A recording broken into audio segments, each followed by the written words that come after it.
მოგესალმებით, მადლობთ რომ დაგვთანხმდით ინტერვიუზე. მაყურებელს შევახსენებ, რომ ჩვენი სტუმარია გიორგი შარაბიძე, ცენტრალური საარჩევნო კომისიის თავმჯდომარის მოადგილე. 5-6 დღე დარჩა 5 დღე ალბათ. 5 დღე. სუსტად რო ვთქვათ, არჩევნებამდე რა მდგომარეობა არის თუ არა გეგმის მიხედვით ყველაფერი გაკეთებული, მცირე შეჯამება რომ გითხრათ და შემდეგ ჩაგეკითხებით. კი ბატონო, მოგესალმებით პირველ რიგში, ძალიან სასიამოვნოა ჩემთვის ის რომ არჩევნებამდე 5 დღით ადრე მაქვს საშუალება მიმართო თქვენს მაყურებელს და უთხრა პატარა ანგარიში იმის თაობაზე, თუ რა საქმიანობა გასწია საარჩევნო ადმინისტრაციამ და სად ვართ ახლა. ორი სიტყვით რომ ვთქვათ, რა თქმა უნდა, ჩვენ მზად ვართ ნებისმიერი, ესე ვთქვათ, კუთხით, იქნება ეს ლოჯისტიკური, იქნება ეს საინფორმაციო, იქნება ეს სწავლებები თუ ასე შემდეგ. ამ მნიშვნელოვანი წლის დაწყებიდან ჩვენ ვემზადებით ადგილობრივი თვითმმართველობის არჩევნებისთვის, განსაკუთრებულად, რა თქმა უნდა, ბოლო 2 თვეა და აი საფინიშო კვირაში ვართ. რა თქმა უნდა, პატარ-პატარა, ასე ვთქვათ, გამოწვევები ყოველთვის არსებობს, მაგრამ ლოჯისტიკურად, ორგანიზაციულად და ყველა სხვა თვალსაზრისით საარჩევნო ადმინისტრაცია მზად არის ჩაატაროს ადგილობრივი თვითმმართველობის ორგანოთა არჩევნები, ისე როგორც ამას მოითხოვს საერთაშორისო სტანდარტები.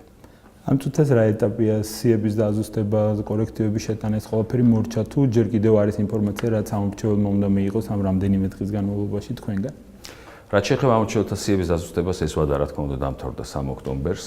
ამის შემდეგ მოხდა გარკვეული კორექტივების შეტანა ის, რაც ამორჩეველმა მიმართა საარჩევნო ადმინისტრაციას და ამის შემდეგ ჩვენ შეგვიძლია დავასახელოთ საბოლოო ციფრი, ეს გახლავთ 3.440.123 ამორჩეველი საქართველოს ამორჩეველთა სიაში. შესაბამისად, ალბათ ეხლა ყველაზე მნიშვნელოვანი არის რამდენიმე ეტაპი, რაც შეეხება დისტრიბუციას ბეჭდვას, მოგახსენებთ, რომ ამორჩეველთა სიების სამაგიდო ვერსია, ისევე როგორც საჯარო ვერსია, იბეჭდება და ნაწილდება საოლქო საარჩევნო კომისიების მიხედვით, რათა კანონით დათქმულ ვადაში ის მივიდეს საუბნო საარჩევნო კომისიამდე, ასევე ბეჭდვის პროცესია ბიულეტენები. მე შემიძლია გითხრათ, რომ ამ არჩევნებისთვის, ვინაიდან ამორჩეველი მიიღებს 3 სახეობის ბიულეტენს, პროპორციული, მაჟორიტარული და მერის არჩევნებისთვის, იბეჭდება 9 მილიონზე მეტი 10 მილიონამდე ბიულეტენი, შესაბამისად მას ბეჭდავს 9 სტამბა თბილისში, ის დანაწილდება საოლქო საარჩევნო კომისიების მიხედვით და ზუსტად უნდა მივიდეს იმ უბანზე, სადაც კონკრეტულად ამორჩეველმა უნდა გააკეთოს თავის არჩევანი. ცესკოს შინაარს, ანუ სარეკლამო, თქვათ, ინფორმაციული კლიპების ტრიალებდა ამ ბოლო პერიოდში, ალბათ ეხლაც გრძელდება ამ მოდელები თვალი. არის თუ არა რაღაც განსხვავებული, რასაც ამ არჩევნებზე აკეთებს, მაგალითად თვალი მოვკარი არ ვიცი წინა შემთხვევებში იყო თუ არა, რომ ხდება უმცირესობებს თავიანთ ენაზე გამოკრული სიები. ეს წელს მოხდა თუ წელს უფრო გამახვილდა ყურადღება თუ რატო არის? მე ზოგადად მინდა ვთქვა, რომ ინკლუზიური არჩევნების სფეროში საარჩევნო ადმინისტრაციამ შარშან საპარლამენტო არჩევნების შემდეგ სპეციალური საერთაშორისო ჯილდო მიიღო, რა თქმა უნდა ეს პირველად არ ხდება, სწორედ ამიტომ არის საერთაშორისო დონეზე ეს ნაწილი, ეს კომპონენტი განსაკუთრებულად აღიარებული შარშანდელი საპარლამენტო არჩევნების. იბეჭდება ეროვნული უმცირესობებისთვის გასაგებ ენაზე, არა მარტო ეგ, არამედ სატრენინგო მასალები, რა თქმა უნდა უპირველეს ყოვლისა ჩვენი ვებგვერდი მათთვის ხელმისაწვდომია სიების გადამოწმების პროცესშიც მათთვის გასაგებ ენაზე და იბეჭდება ბიულეტენები სომხურ ქართული, ქართულ-აზერბაიჯანული და თქვენ წარმოიდგინეთ საქართველოში ჩვენ გვაქვს 4 უბანი, სადაც 3-ენოვანი ბიულეტენიც კი გვაქვს ქართული, სომხური და აზერბაიჯანული. ასე რომ ამ მხრივ ეროვნული უმცირესობების, კერძოდ ეროვნული უმცირესობების ჩართულობის თვალსაზრისით საარჩევნო ადმინისტრაცია ბევრს მუშაობს, ჩვენ გვაქვს მუდმივმოქმედი კომისია, მუდმივად ურთიერთობთ იმ NGO-ებთან, რომლებიც მუშაობენ ამ პრობლემატიკაზე და შესაბამისად ეს არის ძალიან წარმატებული თანამშრომლობა.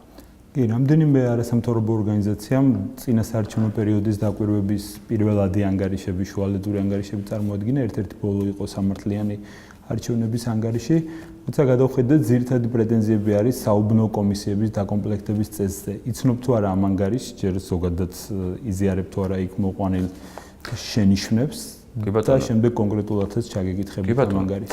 რაც შეეხება ჩვენი პარტნიორების არასამთავრობო ორგანიზაციების შუალედურ ანგარიშებს, არა თუ ვიცნობთ, არამედ ჩვენ მას ვეცნობით და ყურადღებით ვსწავლობთ ამ რეკომენდაციებს და არა მარტო ადგილობრივი სადამკვირვებლო ორგანიზაციების ანგარიშებს, იცით თქვენ რომ ამ არჩევნებზე გვაქვს პატივი და ეს ძალიან სასიხარულოა, რომ აკვირდება EUTHODIR-ის მისია, არის NDI-ის საკმაოდ ფართომასშტაბიანი მისია და სხვა საერთაშორისო ორგანიზაციები ძალიან ბევრი არიან. შესაბამისად, ყველა ამ შუალედურ დასკვნას, რა თქმა უნდა, ჩვენ ვეცნობით.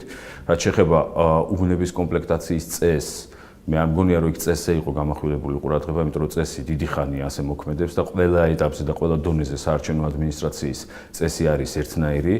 6 წევრი ასეთი ამ შემთხვევაში საუბნო საარჩევნო კომისიების აირჩევა ზემდგომი კომისიის მიერ, ხოლო 7 წევრს ნიშნავს შესაბამისი პოლიტიკური პარტიები.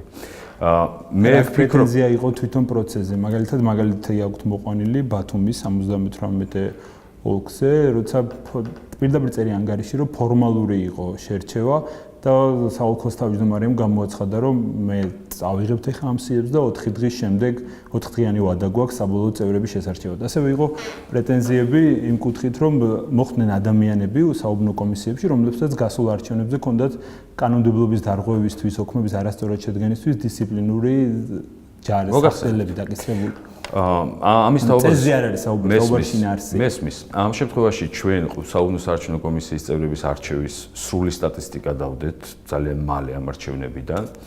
სხვა შორის ამ სტატისტიკის შემდეგ მე აღარ მომისმენია მსგავსი პრეტენზიები, იმიტომ რომ პირველი საოლქო საარჩევნო კომისიებმა გაითვალისწინეს ცენტრალური საარჩევნო კომისიის რეკომენდაცია იმასთან დაკავშირებით, რომ საუბნო საარჩევნო კომისიების წევრებად შერჩეული ყოფილიყვნენ ის ადამიანები, ვინც გაიარა ან CESCO-ს საგანმანათლებლო პროექტები, ან აქვს შესაბამისი გამოცდილება საუბნო საარჩევნო ან ზემდგომ საარჩევნო კომისიებში მუშაობის. არის მიუკერძოებელი და სხვა შორის, როდესაც ამ თემებზე საუბარია, ჩვენ ყოველთვის ვამბობთ იმას, რომ მიუკერძოებლობას როგორ საზღვრავდნენ საოლქოს ანგარიშებით, დასკვნებით, წინა ჩატარებული არჩევნების შემთხვევაში, იმიტომ რომ ჩვენი კანონმდებლობა ზოგადად ადამიანის უფლებების პრინციპი ნიშნავს იმას, რომ თუ რომელიმე შერჩეულ წევრს ჰქონდა წინა არჩევნებზე პოლიტიკური პარტიის დანიშვნა, ის არ ნიშნავს, რომ არის პოლიტიკური პარტიის წევრი. ზოგადად საქართველოს კანონმდებლობის მიხედვით მინდა გითხრათ, რომ ყველა დანიშნული თუ არჩეული წევრი საუბნო საარჩევნო კომისიაში არის საარჩევნო ადმინისტრაციის წევრი. შესაბამისად, საოლქო საარჩევნო კომისიებმა გაითვალისწინეს არა მარტო ჩვენი რეკომენდაციები, არამედ გაითვალისწინეს ისიც, რამდენად მიკერძოებულნი იყვნენ ისინი თავიანთ საქმიანობაში. არ არსებობს არც ერთი ანგარიში, არც ერთი დასკვნა, რომელიც მიუთითებს კონკრეტულად რომელიმე არჩეული წევრის მიკერძოებულ საქმიანობაზე, არა აფილიაციაზე, არა თქმულებებზე, არა ესე ვთქვათ, რაღაც სავარაუდო, ასე ვთქვათ, ვარაუდებზე, არამედ იმაზე თუ როგორ მოქმედებენ ისინი საუბნო საარჩევნო კომისიებში. ეს ერთი და კონკრეტული ჩამოთვლას როცა აკეთებს სამართლიანი არჩევნები, მე რა თქმა უნდა არ მქონდა საშუალება გადამოწმებინა, ამიტომ ვეყნობი კვლევას, რომ მაგალითად ჩოხატაურში ხდებოდა ძირითადად მაჟორიტარობის ან თქვათ ადგილობრივი ხელისუფლების ოჯახის წევრების შერჩევა კომისიაში. თქვენ ასეთ ფაქტებს ამოწმებთ, ანუ ამ ანგარიშის შემდეგ გადაამოწმეთ თუ პირველი, იმ შემთხვევაში თუ კი კანონმდებლობით უფლება აქვს ადამიანს მონაწილეობა მიიღოს კონკურსში და იქნეს არჩეული, ის რომ ის ვიღაცის ოჯახის წევრია, ახლობელია, ნათესავია, ნაცვლია, მეჯვარეა და ასე შემდეგ, დამეთანხმებით რომ ინტერესთა კონფლიქტად ეს არ იცვლება. არა. ამ შემთხვევაში კანონმდებლობა ასეთ ინტერესთა კონფლიქტს არ იცნობს. კიდევ ერთხელ ვიმეორებ, კანონმდებლობა მეტიც თუ კი რომელიმე საუბნო საარჩევნო კომისიის წევრის ან საოლქოს ან ცენტრალური საარჩევნო კომისიის წევრის აპარატის თანამშრომლის ოჯახის წევრი არის კანდიდატი, ჩვენი ეთიკის კოდექსი გვავალებს, რომ ასეთ შემთხვევაში დაიწეროს ოფიციალური განცხადება იმასთან დაკავშირებით, რომ ეს საზოგადოებისთვის იყოს ცნობილი და ასეთ მოხელეებს, ასეთ ადამიანებს საუბნო ცენტრალურ თუ სხვა დონეზე ნებისმიერ კომისიაში დავაკვირდეთ და ვნახოთ, როგორ საქმიანობენ ისინი. რას ამბობენ მათზე კი არა, როგორ საქმიანობენ. კი, მკვეთრად არ მიპასუხეთ და კიდევ ერთხელ გავიმეორებ, რამდენიმე ათეული ისეთი ადამიანი მოხვდა საუბნო კომისიაში, რომელიც ამ ორგანიზაციის მითითებით იყო დისციპლინურ სახთელ დადებული. რაც შეეხება კი ბატონო, ადასტურებ თუ არა და ეს პრობლემად მიგაჩნიათ თუ არა. რაც შეეხება დისციპლინურ სახთელებს, პირველი, ის საუბნო საარჩევნო კომისიის წევრები, რომლებსაც საარჩევნო კანონმდებლობის დარღვევა დაუნტკიცდათ სასამართლოს ან საარჩევნო ადმინისტრაციის მიერ, ისინი კანონმდებლობით აკრძალულია, რომ მოხვდნენ საუბნო საარჩევნო კომისიაში, ასე რომ ასეთი არ არის. რაც შეეხება დისციპლინურ სახთელებს, დისციპლინური სახთელი კონკრეტულ მოხელეს ედება იმისთვის, რომ მან რაღაც შეცდომა დაუშვა. ან არაჯეროვნად შეასრულა, ან მიკერძოებულ შემთხვევაში ჩვენ მაშინ ეს არის საარჩევნო კანონმდებლობის დარღვევა და ასეთ შემთხვევაში სხვა რეაგირება გვაქვს ხოლმე. რაც შეეხება შეცდომას, ასეთ შემთხვევაში დისციპლინური სახთელი, მათ შორის ამ ანგარიშის ავტორებმა, რა თქმა უნდა, ჩვენთან ერთად ეს კარგად იციან, რომ ეს არ არის მუდმივ მოქმედი და ეს დამღა არ არის იმისთვის, რომ ადამიანს სამუდამოდ აეგრძალოს საარჩევნო ადმინისტრაციის საქმიანობა. ეს არის ერთწლიანი, რომელიც გარწყდება ჩვეულებრივად და ზოგადად ხანდახან ადამიანს შეცდომა რომ მოუვა და ამაზე რომ უთითებს, შეიძლება კიდევ უფრო კარგად გაითვალისწინოს. ასე რომ ეს კომპლექსური საკითხია. ასეთი ბევრი შემთხვევაც არ ყოფილა, ისიც უნდა ვთქვა, მაგრამ ის რამდენიმე ათეული, რასაც თქვენ ამბობთ ამ კვლევის შედეგად, რაც შეიძლება იყოს, ამ შემთხვევაში ცალსახარო კანონმდებლობით მათ არჩევას პრობლემა არ ქონია, ეს ერთი და ის არ არის უკანონო. რაზეც რა თქმა უნდა ჩემი კოლეგები მეთანხმებიან არასამთავრობო სექტორიდან. მეორე, ასეთი შემთხვევა იყო ცოტა და მესამე, ასეთ ადამიანებს აქვთ შანსი, რომ დაამტკიცონ, რომ ეს იყო შეცდომა და შესაბამისად მათ შეუძლიათ საარჩევნო ადმინისტრირება გასწიონ ისე, როგორც ამას დღევანდელი კანონმდებლობა მოითხოვს. კი ბატონო, ერთ-ერთი ყველაზე ისეთი CSGO ამ თბილისთან დაკავშირებით ყველაზე ხმაურიანად სადაც გამოჩნდა იყო ალექსანდრე ელისაშვილის თქვა გავრცელებული ინფორმაცია, რომ მას ძალიან მჭიდრო ვადაში, 7 დღის ვადაში სთხოვდნენ 10,000-მდე ხელმოწერის შეგროვებას. ეს სხვადასხვა კვლევებშიც მოხდა, თუმცა თვად კანონდარღვევად არ იყო იქაც. უფრო საკანონმდებლო ხარვესთან ან დისკრიმინაციასთან აკავშირებდნენ ამ ფაქტს და როგორ უყურებთ CSGO ისტორია ის, რომ საინიციატივო ჯგუფის კანდიდატს ასეთ შემჭიდროებულ ვადებში ეძლევა ამ ხელა მოცულობის სიის შეგროვება, მხარდამჭერების სიის შეგროვება თუ არ არის პრობლემა არც კანონით და არც პრაქტიკით. მოდი შევთანხმდეთ ერთ რამეზე, რომ ცენტრალურ საარჩევნო კომისიას არ დაუწესებია არავისთვის რაიმე ვადა ან რაოდენობა ეს არის, მაგრამ თუ არ მუშაობს ვადა, CSGO შეუძლია ინიცირება მინიმუმ ვადა მუშაობდა, ცენტრალურ საარჩევნო კომისიას შეუძლია დადგენილების მიღება მხოლოდ იმ საკითხებზე, რომელიც ისე ვთქვათ პირდაპირ არ არის განსაზღვრული კანონმდებლობით, ან რომელიმე მუხლი ეწინააღმდეგება მეორე მუხლს და ისე ვთქვათ შეუძლებელია მისი აღსრულება. ვიცი ეს ყველაფერი. ამიტომაც, მოდი ამაზე შევთანხმდეთ, რომ საარჩევნო ადმინისტრაციის მიმართ პრეტენზია ამ შემთხვევაში მეჩვენება, რომ უფრო პოლიტიკური დღის წესრიგით იყო. დღის წესრიგით იყო ნაკანახევი. რაც შეეხება იმას გონივრული არის თუ არა, ამ შემთხვევაში მე როგორც საარჩევნო ადმინისტრაციის მოხელე, ერთ-ერთი ხელმძღვანელი გეტყვით იმას, რომ საარჩევნო ადმინისტრაცია ვალდებული აღასრულოს ის, რაც კანონმდებლობაში წერია. შესაბამისად, არჩევნებამდე პერიოდში საარჩევნო ადმინისტრაცია ვერ არის მეტიც საარჩევნო ადმინისტრაციას საკანონმდებლო ინიციატივის უფლებაც კი არ აქვს, თუმცა ერთ რამეში ნამდვილად შემიძლია დაგეთანხმოთ, რომ საარჩევნო კანონმდებლობა ზოგადად უნდა ითვალისწინებდეს თანაბრობას და შესაბამისად თუ არსებობს ასეთი ხარვეზი და რა თქმა უნდა შესაძლებელია ამაზე საუბარი, აუცილებლად იქნება საშუალება ჩემი აზრით, მათ შორის კანდიდატებს, პოლიტიკურ პარტიებს ყოველთვის აქვთ საშუალება იმისთვის, რომ ასეთი ტიპის ხარვეზები კანონმდებლობაში მინიმუმ წინადადება დააყენონ, რომ აღმოიფხრას იქ, სადაც ის უნდა აღმოიფხრას.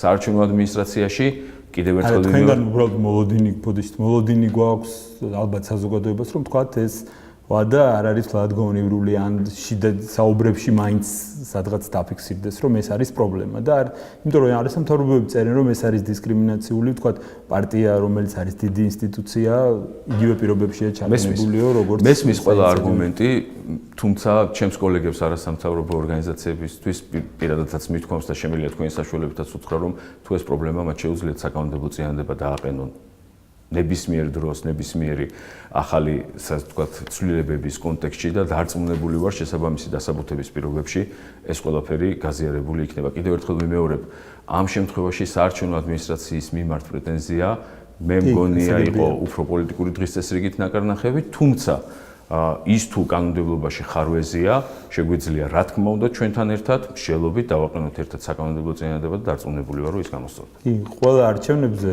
ბოლო 15 წელია თუ პრორად სოციალური ქსელი ძალიან ფართოდ გავრცელებული გახდა, ისმის ხოლმე პრეტენზიები რა ვერ დათვალა CSGO-მ, რით ვერ დათვალა CSGO-მ, ბოლო კითხვა იქნება ეს ჩვენს მაყურებელს, მსმენელს რომ უთხრათ, დაახლოებით როდის რა შედეგებს უნდა ელოდნონ ამ არჩევნებზე დათვლას გულისხმობ. ძალიან კარგი კითხვა არის თავისთავად, იმიტომ რომ რა ვერ დათვალა და რო ვერ დათვალა და ასე შემდეგ, ეს მხოლოდ და მხოლოდ გონია რომ მეტი უნდა ვიმუშაოთ ინფორმირებისთვის იმასთან დაკავშირებით, რა ხდება საუბნო საარჩევნო კომისიაში, როცა იხურება უბნელი. მე გეტყვით მარტივ სტატისტიკას. 2014 წელს ჩვენ წინასწარი პირველადი შედეგები გამოვაქვეყნეთ სადღაც ღამის 3 საათისთვის. ღამის 2-დან 3 საათის, აი დაახლოებით ამ შუალედში. რაც შეეხება და რატომ? მინდა ეს კარგად აუხსნა თქვენს მაყურებელს, იმიტომ რომ არის 3 სახეობის ბიულეტენი. 3 სახეობის ბიულეტენი ნიშნავს იმას, რომ უნდა დაითვალოს 3 სახეობის არჩევნები. რომ დაითვლება 3 სახეობის არჩევნები, ეს ყველაფერი უნდა შეივსოს 3 შემაჯამებელი ოქმი.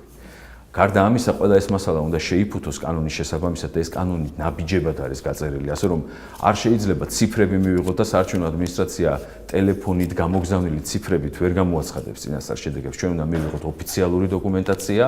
მიუხედავად იმისა, რომ ჩვენ გვაქვს შიდა ელექტრონული პროგრამა, ოლქებიდან დაუყოვნებლივ აიტვირთება ჩვენს ვებგვერდზე, ასე ვთქვათ, შემაჯამებული ოქმები, ამას ჭირდება გარკვეული დრო, გვინდა ეს თუ არ გვინდა. როგორი იქნება ეს დრო დაახლოებით? მე ვარაუდობ, რომ დაახლოებით იქნება ისე, როგორც იყო 2014 წელს, სადღაც ღამის 2-დან 3 საათისთვის ჩვენ გამოვაცხადებთ წინასწარ შედეგებს, პირველ წინასწარ შედეგებს, ოღონდ მანამდე მინდა გითხრათ ისიც, რომ ყველა თქვენს დაინტერესებულ მაყურებელს საშუალება ექნება 360 გრადუსიანი კამერით დააკვირდეს ცენტრალური საარჩევნო კომისიის დათვლის ცენტრს, როგორ მუშაობს ის, რას აკეთებენ ოპერატორები, რა პროცესია, როგორ მიმდინარეობს და 360 გრადუსიანი კამერა იცით თქვენ ეს ტექნოლოგია, რომელიც ყველა კუთხე-კუნჭულში შეგახედებთ ჩვენი დათვლის ცენტრის და ამის ონლაინ ტრანსლირება იქნება სოციალური ქსელების მეშვეობით და იქნება ასევე ჩვენი, ესე ვთქვათ, ოფიციალურ ვებგვერდზე და ყველაფერი ამის შემდეგ, ასე ვთქვათ, იმ პროცესს, როდესაც გაივლის, სადღაც სავარაუდოდ იმ, ასე ვთქვათ, საათებში, რომლებიც მე ვთქვი, გამოვაცხადებთ წინასწარ შედეგებს. ოღონდ მანამდე დათვლის ცენტრის თვალყურის გარდა თქვენ შეგიძლიათ ნახოთ ჩვენი სპეციალური ვებგვერდი results.gov.g, სადაც იქნება ატვირთული ყველა შემოსული ოქმის შემოსვლისთანავე. კი ბატონო, დიდი მადლობა. მადლობა თქვენ.